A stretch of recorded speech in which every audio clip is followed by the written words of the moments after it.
Is Daniel Thomas really AI guru Dan Turchin in disguise?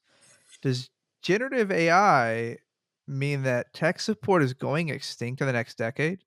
And 98 pages of data points and input from leaders across the country in technology. We're going to dive into this and so much more today with Daniel Thomas of Informa Tech. Let's get into it, Daniel. Thanks so much, Rocky. I'm so happy to be here and so happy that Informa Tech sent me here. So let's talk.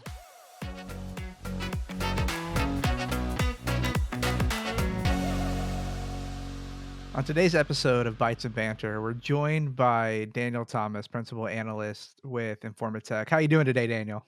I'm doing great, Rocky. Thanks for having me on. You're very welcome. I'm excited to talk to you. HDI is clearly something that most people who are listening are going to be very familiar with. And the tech world has a number of different resources that help leaders and analysts and just different people in the industry kind of learn about what's happening. We just saw, I don't know, you maybe give me the date, but the release of the state of tech support. When did that drop? Oh, it's now been, I think, at least a couple months that it's been out in the field and available for the public to read. But the findings are still top of mind for us, and it actually dovetails really nicely because we're soon going to be releasing the results of our state of service management report. So hope you all can tune into that. So, Daniel, before we dive in, just to because I did read the report, it's 98 pages. There's a lot of good information. As the principal analyst from Informa Tech, kind of what's your role you play in putting this report together and gathering the data, right? And if my understanding is correct, this data is actually all from the voice of people who are actually in the tech world. Is that accurate? That is. So we, through the years, HDI's really built up this incredible audience and readership that is really engaged and takes these surveys. These are annual benchmark reports for us. This one, the state of tech support, got fielded to a broad audience of tech support professionals and decision makers in that domain. So we heard back from over 100 of them this year. I think close to 200. And so it's a very specific audience, a very knowledgeable audience. They have the pulse on these issues. These are the challenges and the pain points, but also the opportunities that they're engaging with every day. So no one is more familiar with this topic than they are. And my job is relatively easy. I get to take what the survey that they took and dive into the data. And I'm surrounded by a really great team, a research team who helps me, analyze that data, process it, and then put it into really great reports, which we're talking about today. No, I think that's such a fantastic call out, right? Because you see all these white papers in the industry released, and sometimes you'll see like, oh, 60,000 participants or 60,000, right? Or just these arbitrary numbers, but you don't necessarily understand the details of the audience. And what I appreciate about HDI and the things that, Informatech does, and they're very targeted, right? The people who are participating and targeted to bring in their information, bring in their insight into what's being asked are leaders in this space primarily, right? There's data around the analysts on their team, the desk side support on their team, managers, supervisors, leads, right? And all these different things happening in the world of tech support, right? And so let's go ahead and dive into the nitty gritty. I read through the 98 pages, but I'm curious, Daniel, as you're working to kind of really understand where's the industry going, because HDI does a lot with training and conferences and community building. It just has a lot of focus on building the tech community up, the tech support community up. What really stood out to you, when it comes to what the title of the report's called, right? This state of tech support. What stood out? What are the highlights that you're like, man, this is something that surprised us? Walk me through just high level before I start asking my really in the weeds questions. Yeah, yeah. There's several really cool developments that are happening all right now. They're converging. I think this is a particularly interesting time in the market. From our perspective, a couple of the really cool highlights is that um, tech support is continues to evolve. We've heard about things like enterprise service management, going beyond just IT service management. the entire business is now really focused on how to ensure that these service experiences and service touch points, how to ensure that those are smooth and efficient across all departments of the business. And it's no longer just, that, well, that's IT's problem. That is just not the case anymore. So I think that's one development we're seeing is this elevated importance of enterprise service management and really opening up channels, breaking down those silos that have, really been entrenched for a long time. Another is that we're seeing a change in the overall workforce model, really kickstarted by the pandemic, but just in the last really couple of years, you now have this new normal where a lot of these support organizations are having to contend with a fully remote workforce or hybrid workforces. This mix of people coming into the office a couple of days of the week or staying at home. It introduces some more challenges like security and speed to resolution. So this is the new normal. Companies are adapting to that. I think in terms of really, I would just cite two other really main takeaways. One is customer experience is still the king. That has always been the case, and it's only becoming, I think, more true and more prevalent. We're seeing organizations now taking a look beyond just the metrics and SLAs. They're now really focused on what does that experience feel like to the customer, and also the employees that are providing that experience. How do they feel about this? Are they empowered? Do they feel like they have the autonomy and they believe in the mission? And I think the final takeaway is this is an era of disruption we're in right now. There's so many things that are happening. AI is obviously the big elephant in the room, but there's also things like cloud, IoT, remote services, omni-channel. You have all of these things that are converging right now, and it creates complications, but it also really creates a great opportunity for these support teams to get ahead of it and really use it to their advantage. So a lot there. Hybrid work is here to stay, right? This is the new norm. There's a high focus on CX, right? There's AI. Um, AI, I think, for me is such a, I would say it's a buzzword in the industry right now, right? It's also um, something I think that a lot of people don't really know, and the data showed that, right? And we'll talk a little bit about that, I think, but the data showed not every organization knows kinda how they're gonna leverage this new AI. We just had an episode we released with Dan Turchin of People Rain. I don't know if you met him.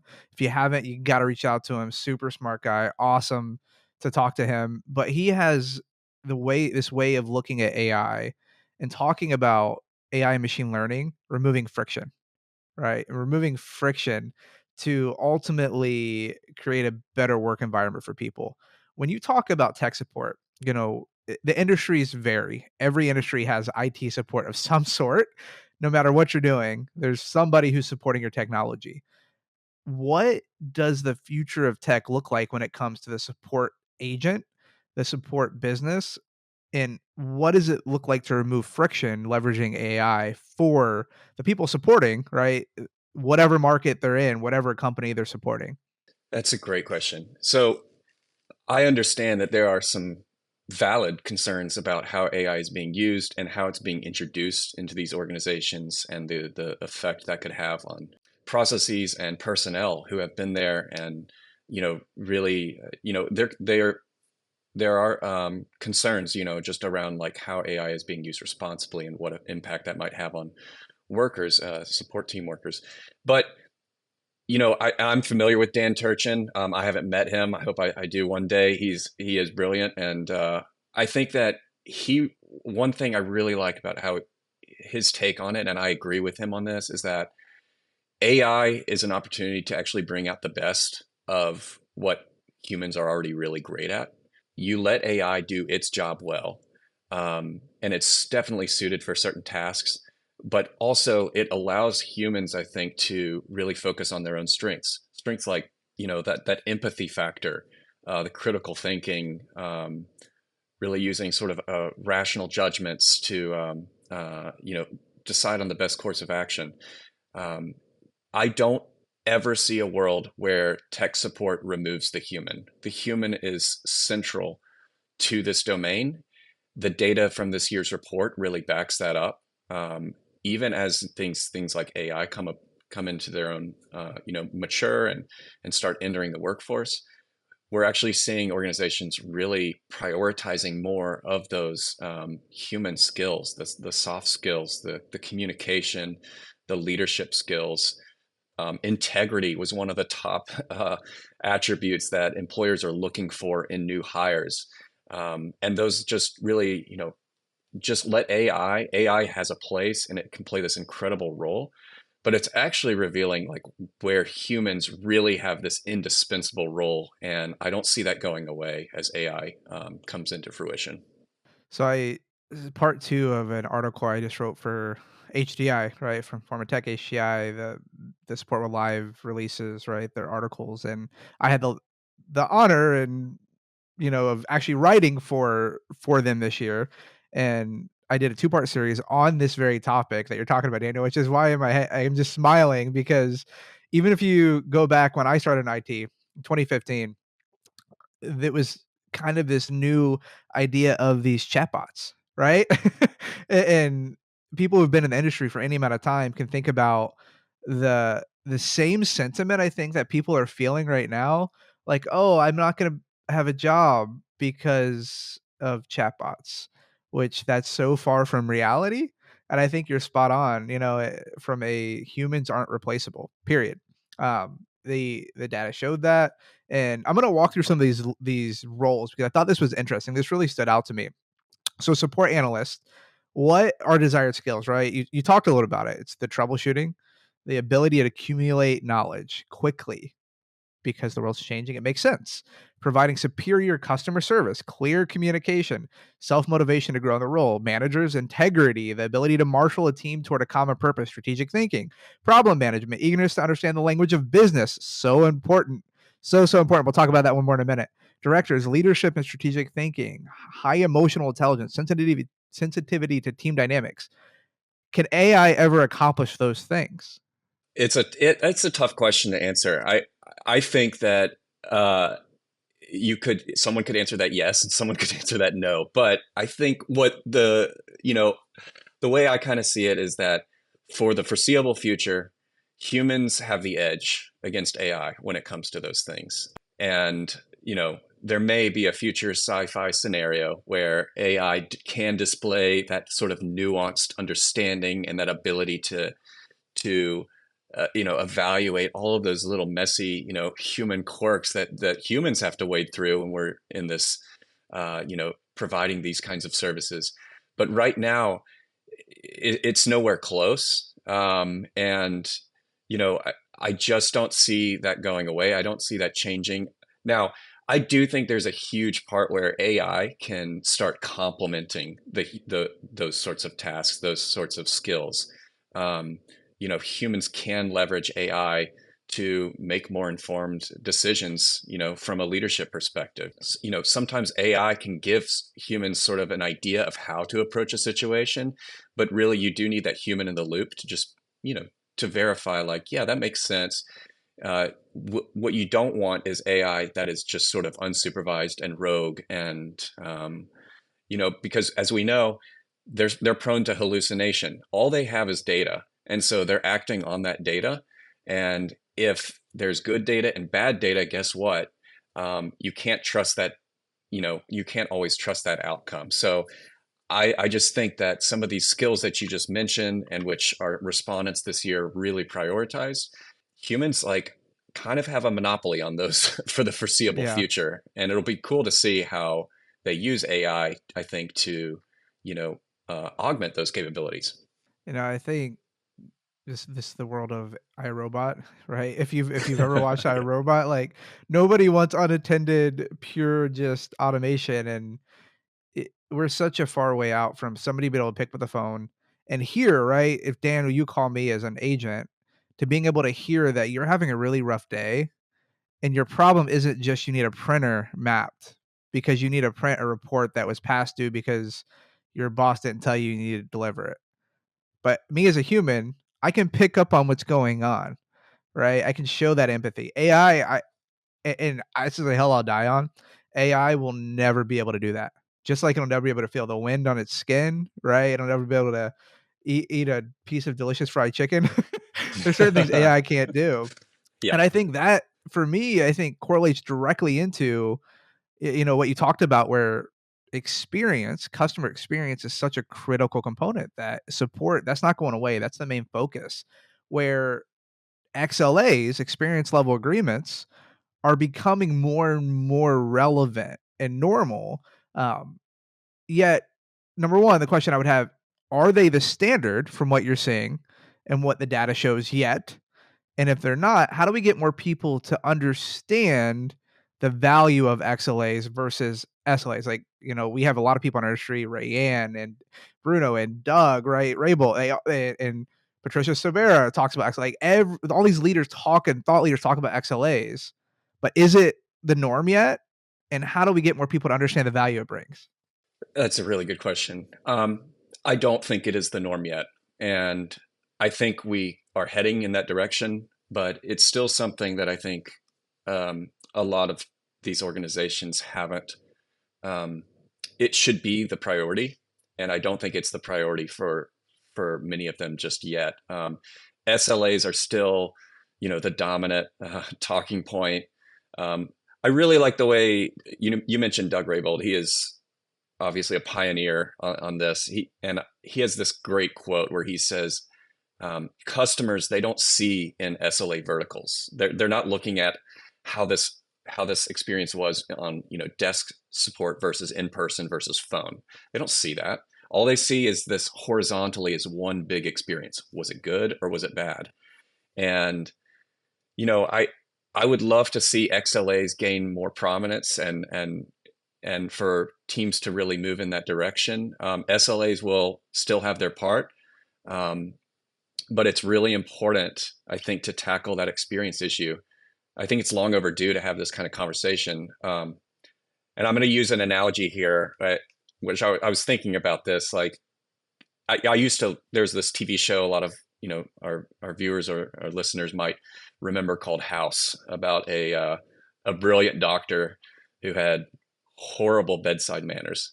And really, the main I'll explain why I'm mentioning this. The main hook of that show is that he diagnosed these incredibly rare diseases that his patients were suffering from, and he would help them get better. But his attitude and his disregard for what they were actually going through was usually his downfall, and would create those moments of hubris near the end.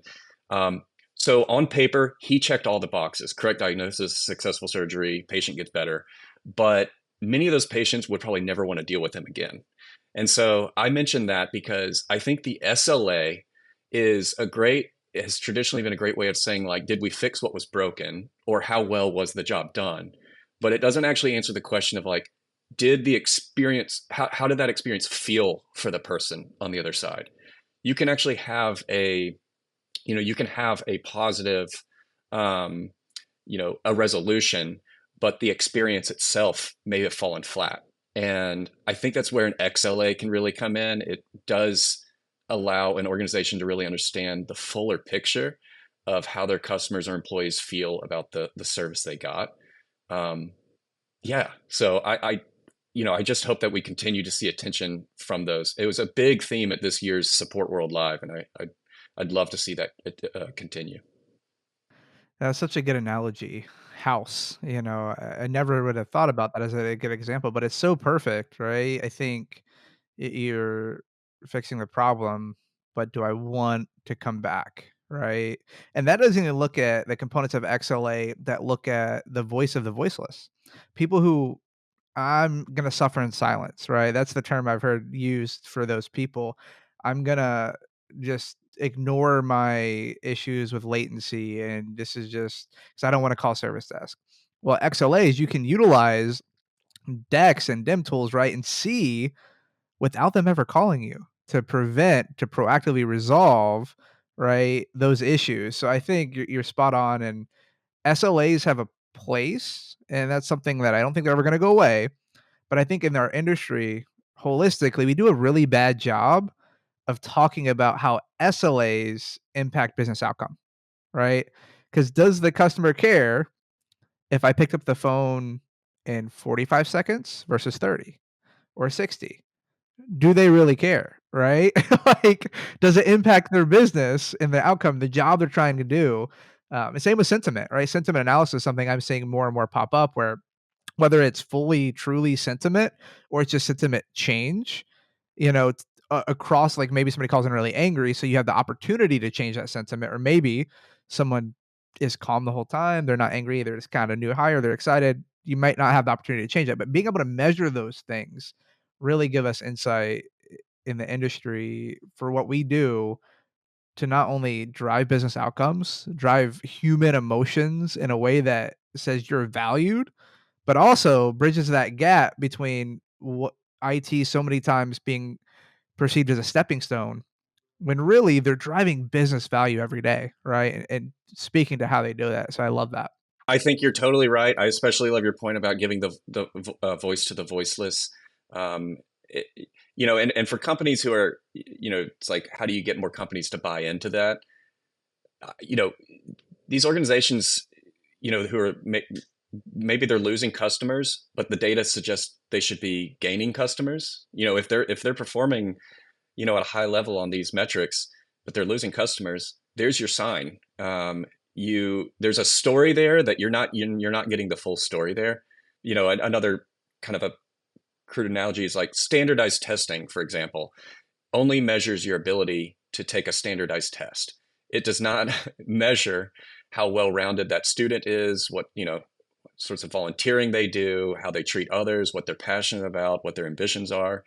It just measures the test. And so organizations, I think, can fall into that tunnel vision of saying, patting ourselves on the back, we did a great job, we can call it a day, when there's actually like maybe some major gaps there, and an XLA can help find those gaps.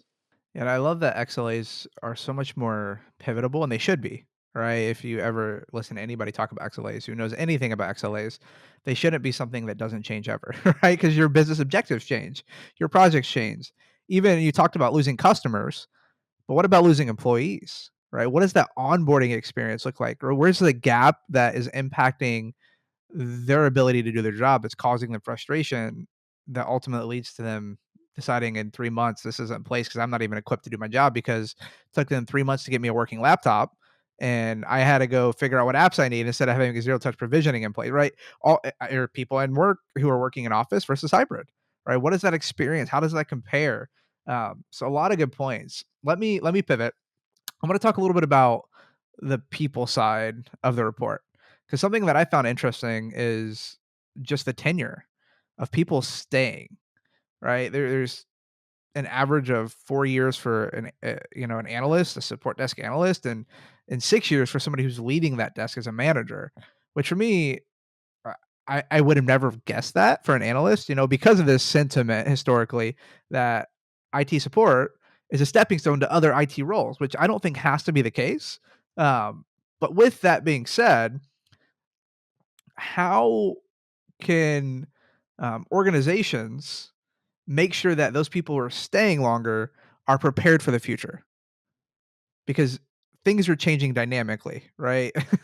So how do they do that well? And what are the like how are they doing that? And what can they change? What are you seeing more of? Yeah.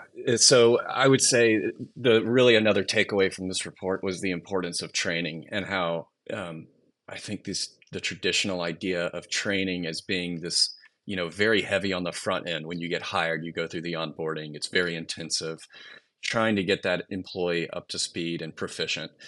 That is an outdated model. Certainly, onboarding still needs to happen, but training nowadays, due to how this industry is changing so rapidly, I mean, just look at how it's changed in just the last 5 years. It's incredible.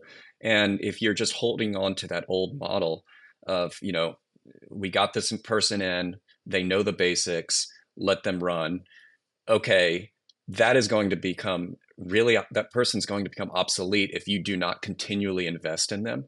And one thing that's encouraging that we see in this survey and in others that we've done is that these workers are really receptive and have an appetite for continued professional development and continued learning. They want to, they're curious about like how their jobs might be impacted by having a, you know, um, an AI assistant who's helping them out.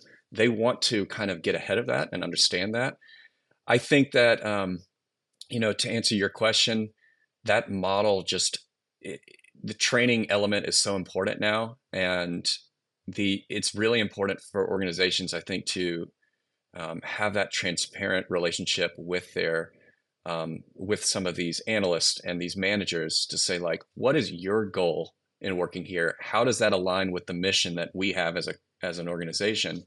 And do you feel invested in? Like, do you feel like you have that license to come up with creative solutions to, to pursue something that you're passionate about? I think that the results of the study have shown that the type of work they do really matters, but also things like their relationship with their manager really matters.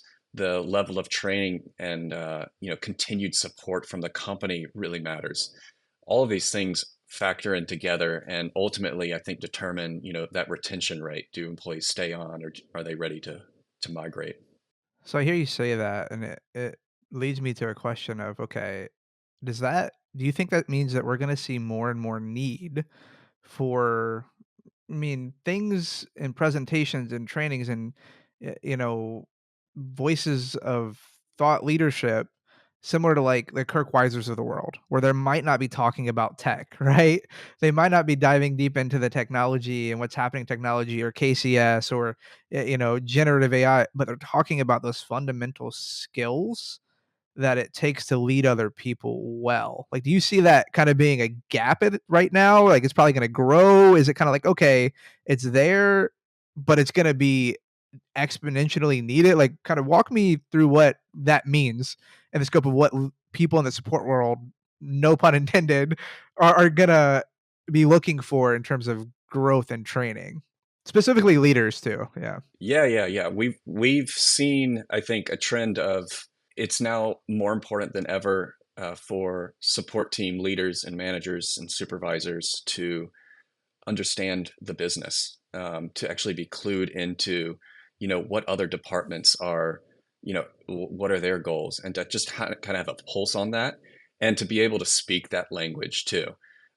It's important for them to know that because, that's how, you can make the case for, upgrading your finding, recruiting more people for your team, finding the right skilled people, upgrading your IT stack, and those sorts of things.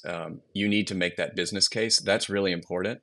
And there is going to be, I think, this increasing importance on people who can bridge the gap between those technical skills and that understanding of how these new tools are being adopted, but also the ability to bridge that gap and communicate the impact of them to their workers, to receive feedback from their workers, to know what's working, and then to be humble enough to admit when something isn't working and maybe go back to the drawing board. But I think the superstar, support team leaders of the future have to be fluent in that in between, that bridging the gap, where they can kind of dip their toes in both worlds and really be like a mediator between the business and the frontline support staff.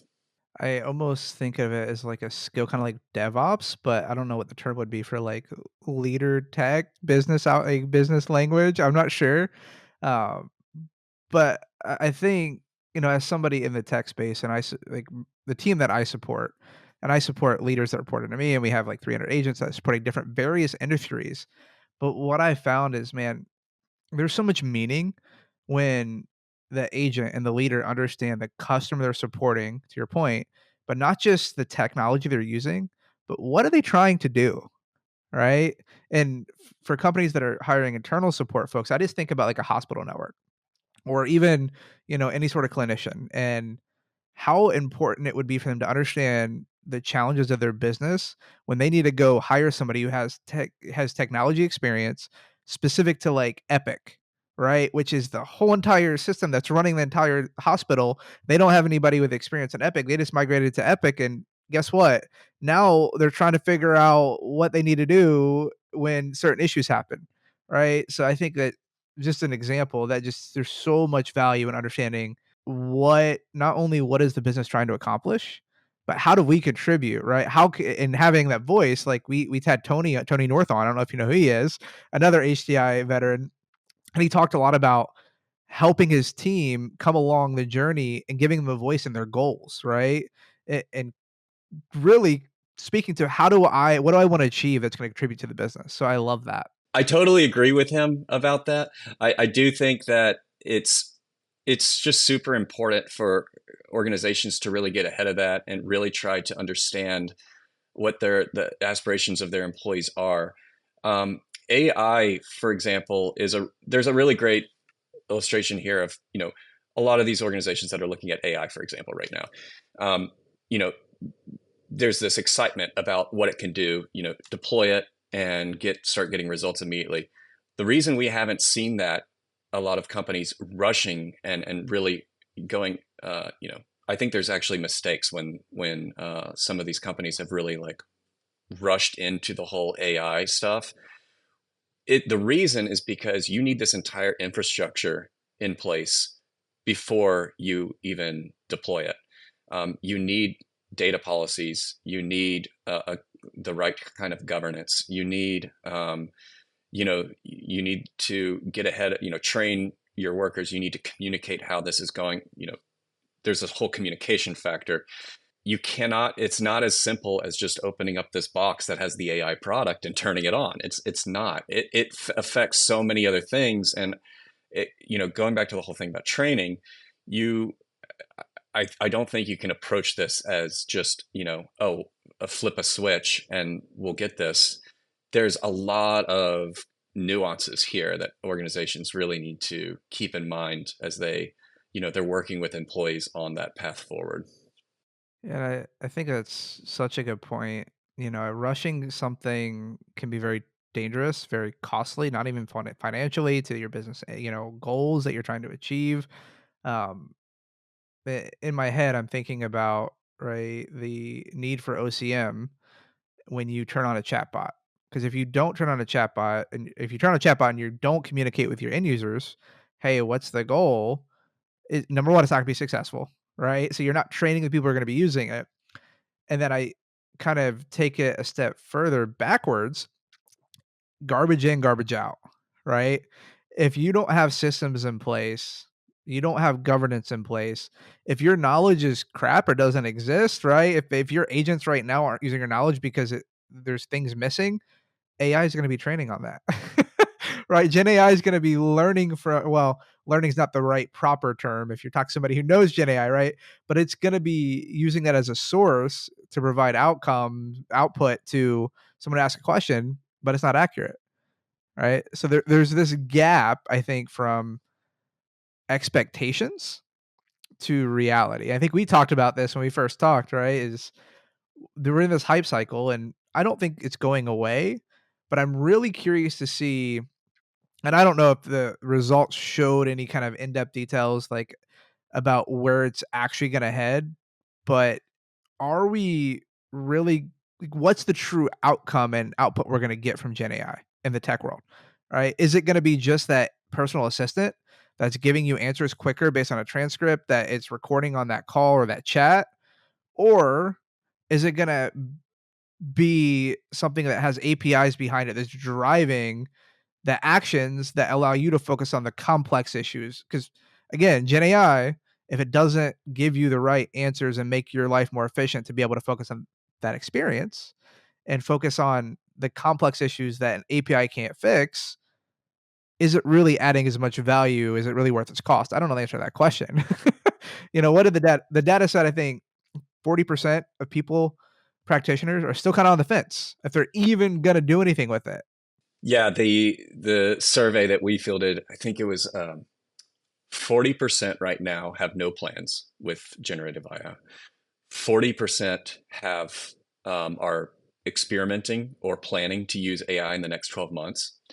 And then 20%, around 20% are already using it. And, and so we didn't dive too deeply into like, okay, so what are you using it for yet?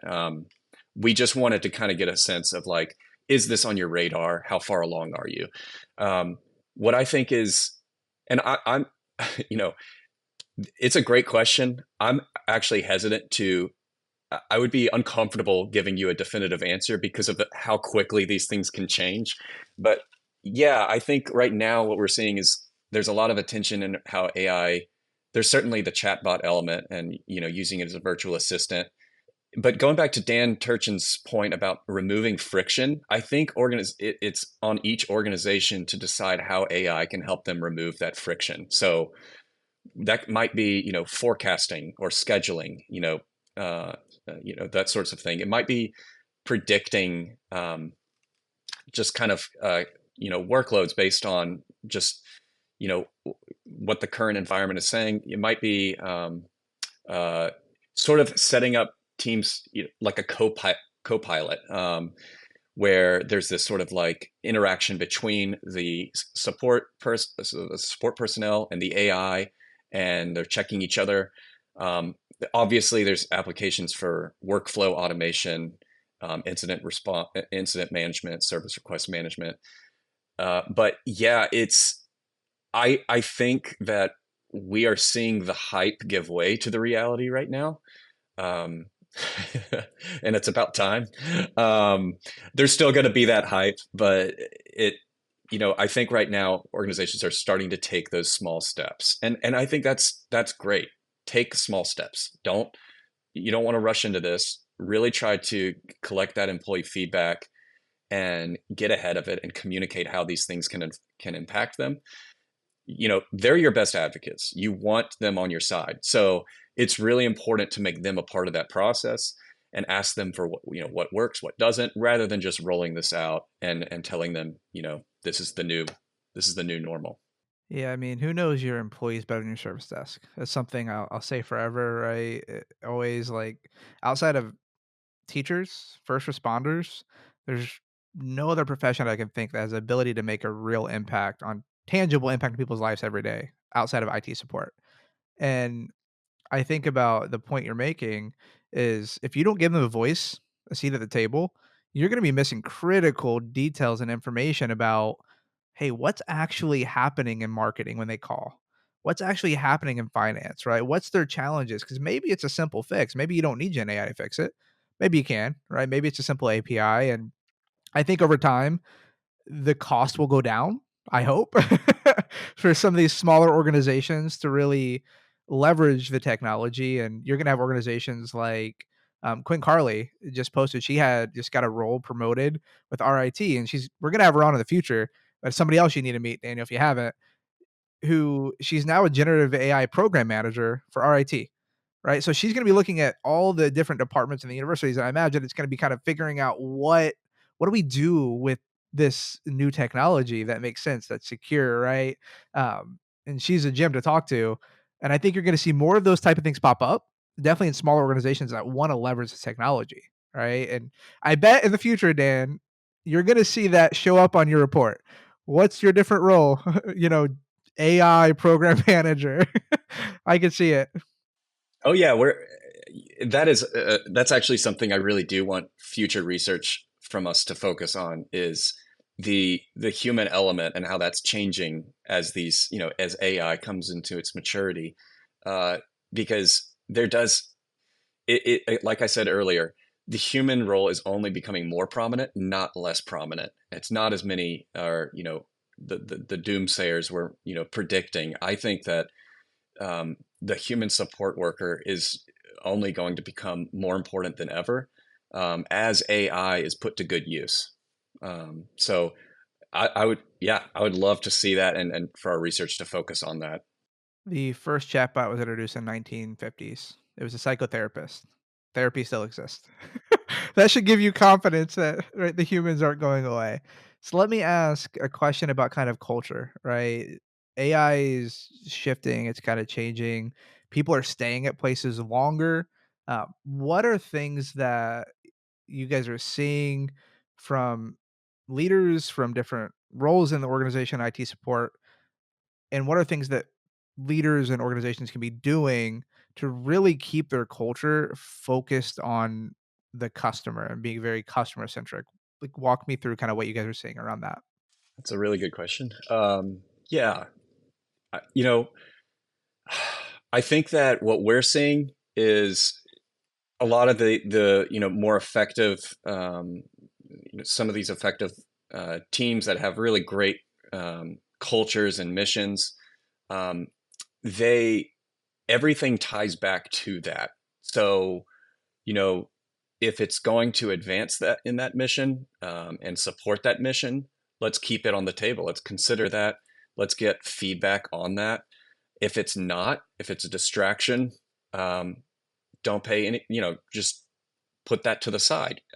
What's super important, I think, for these teams, the successful ones that we've seen, is that they keep their eye on the prize. They're keeping it on the customer experience. They're also keeping close tabs on the employee experience. For them, it's not like one or the other. It is, I think, this a holistic kind of understanding that um, happy internal staff make for happy customers too. And yeah, I think that the communication element is really, really key to this, and a level of transparency. Um, you know, I really think when employees feel like they are a part of, um, the mission, and when they feel engaged, when they feel like their team is really caring for them and setting them up for success and giving them the tools and the training, they are so much more productive than they would be otherwise. So I think that is what separates the stars from the subpar performers in this role. Yeah. When I think about leadership in tech, it, it's almost like our goal as leaders in tech support should be to have a purpose driven support team. Everything is tied to that. What are we about? Right? Is this behavior, is this metric, is it what we're about? Right? Is it Yeah. tied? Does it add to our purpose? Yes or no? Right? If it Yeah. says no, why are we doing it? We shouldn't. Yep. Right? So what do you see happening in the tech world looking like in the next 5, 10 years?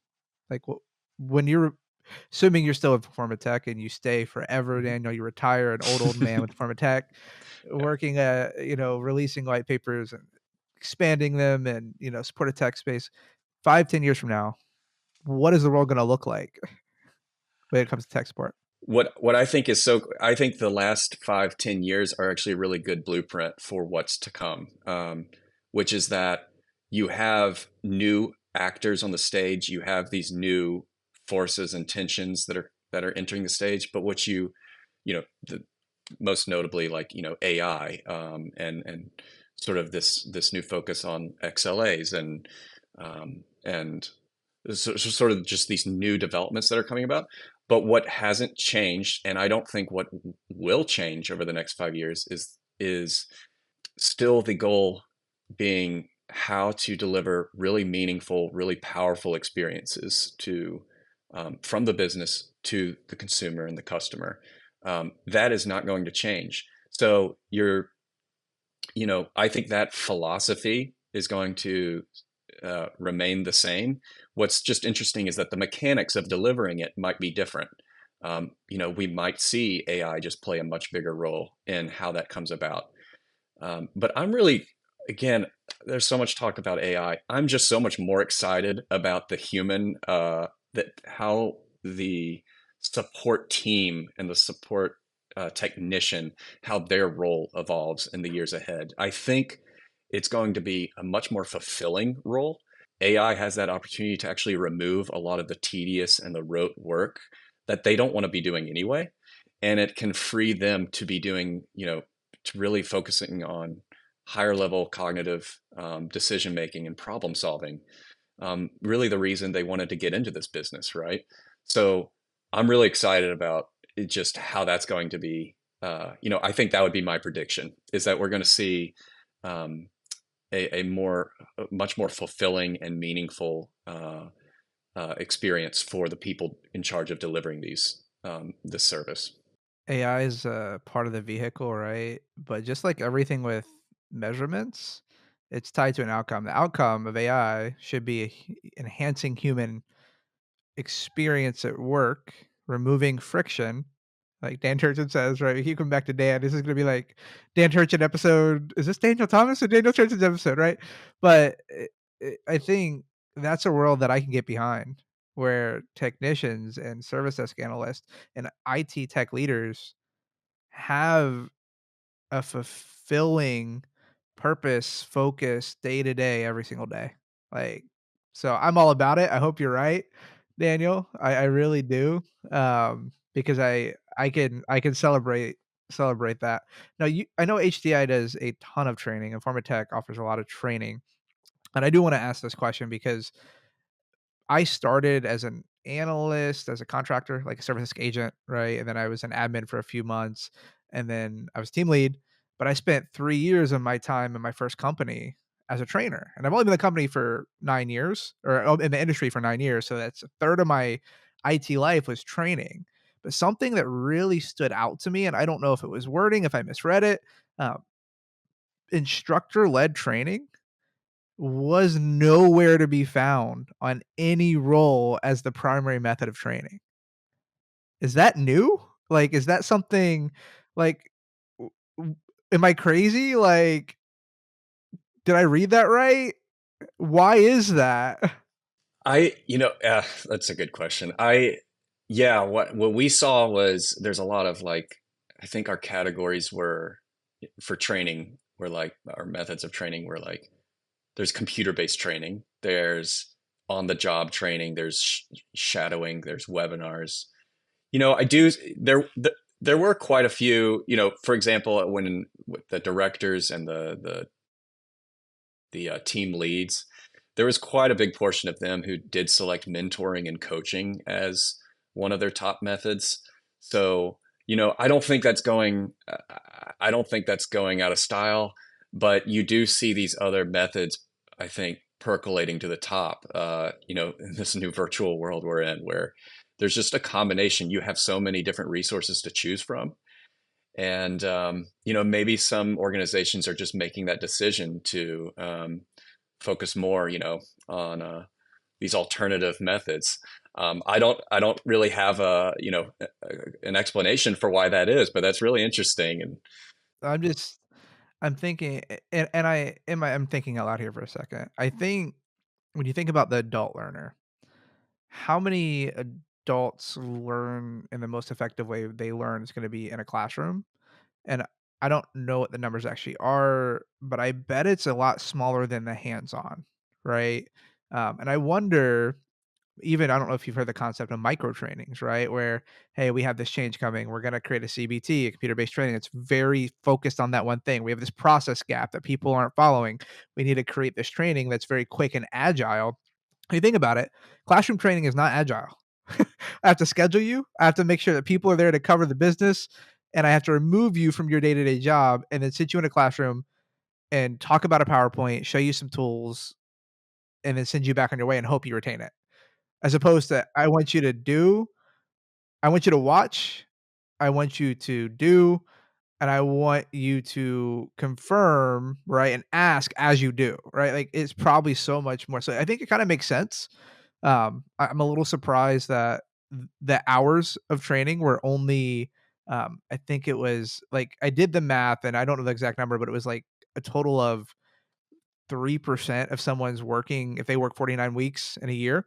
It was 10 days a year, right, of ongoing training per year, which in my head, I'm thinking, the world of IT is changing so fast. Are we gonna see that number go up? I think we could. I think we could. I think everything that's happening right now is going to necessitate more training. But I also think that we might just see different types of training. So, yeah, like I do think that currently the trends we're seeing is that it really puts a lot of the burden, I think, on the trainee to be disciplined and to be able to absorb knowledge from these different sources. Whereas, in which you described in classroom training, really that's it's a very nice learning environment when it's you have this instructor, you have the direct teaching there. You're able to interact and ask questions in real time, and I think it allows for a little better retention. sometimes if you just know that you're going to have to take a test on the computer based on a computer-based class, you're just really trying to remember the basics, but you may just be trying to ace the test. You're not necessarily there, always to like really grasp and absorb that material. And so um, it will be interesting to see how that training changes. Yeah. It just dawned on me, and I don't know why it just dawned on me. COVID probably made that shift pretty quickly for people, all right? That in-person training, the big C word that changed the world in 2020 probably made a drastic shift for folks, from how they're gonna need to be onboarded and trained, and I was just going to add, anecdotally, like I have heard that high school students and you know students and younger students who were in that phase and suddenly had to resort to digital, classroom, the digital classroom or computer-based learning. I think there was a big impact there on their learning and their development. And when I've talked to teachers, some of my own friends who are teachers, they're like, something is not the same after that happened because they were missing that in-person element. There was less supervision of the students, and so it will be really interesting to see if there's a return to sort of the traditional teaching environment or if this is going to be the new norm. yeah. I think for me, I think about my journey in IT and tech, and I'm nowhere near, the smartest guy in the room 99.9% of the time. But everything I learned, if I were picked up out of my office that I was forced to go into 5 days a week for 6 years and placed at my house in an office like I'm in now, early in my career, I would not have been able to sit next to people who are a lot smarter than I am and learn from them, and talk to them about what's happening in the business, not formally, but informally, and gather that knowledge, right? That quote unquote water cooler, right? That water cooler knowledge where you're not getting that conversation organically. You're not building that relationship where now you have trust with the leader. Maybe not your leader, maybe not leader of the business. You can go ask them about what's happening, right? Hey, I have this problem. Can you help me solve it? So it's just interesting to see that dynamic shift.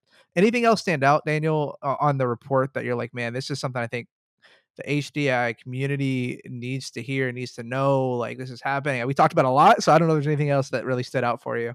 I think we've really covered some of the high points from the report. I just think the results from this year were, when you do a study like this, it answers questions, but it also raises so many more questions. And so um, I'm really excited in the future to pursue some of those questions that were raised, around training, around the use of technology, around just the employee experience and those sorts of things. But my takeaway from this year is that there were hints that with AI and some of these other developments coming about, that tech support might be, could tech support become extinct? Is there a world where that goes away? And this report is a resounding no to that. It is going to stay, it's going to grow along with these developments.